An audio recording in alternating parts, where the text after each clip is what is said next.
थी चुका आहिनि ऐं ही तव्हांजे दर ते अची वेहंदा एस ताईं न उथंदा जेसि ताईं तव्हां इन्हनि खे पाणी न ॾींदो। नरली माइनर में पानी जी हथरादू खोट ऐं घोटकी ज़िले में बदमनी खिलाफ़ अवामी तहरीक पारां एहतिजाज कयो वियो।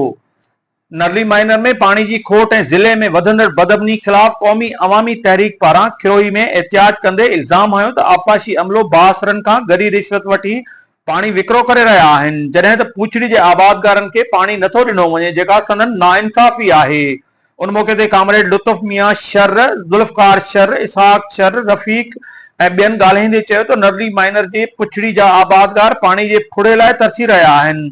ज़रई पानी जी खोट सबब ज़मीनूं बंजर बणिजी वियूं आहिनि ऐं घोटकी ज़िले में बदमनी उरूज ते पहुतल आहे, जंहिं करे अवाम गैर महफ़ूज़ बणियल आहे। घोटकी पुलिस वॾेरनि जी वंगारू बणियल आहे। उन्हनि चयो त जेकॾहिं नरली माइनर जी पुछड़ी जे आबादकारनि ताईं पानी न पहुचायो वियो त एहतिजाज जो दाइरो वसी कयो वेंदो। कैमरामैन टीम सां गॾु अशरफ बुखारी, खिरोही।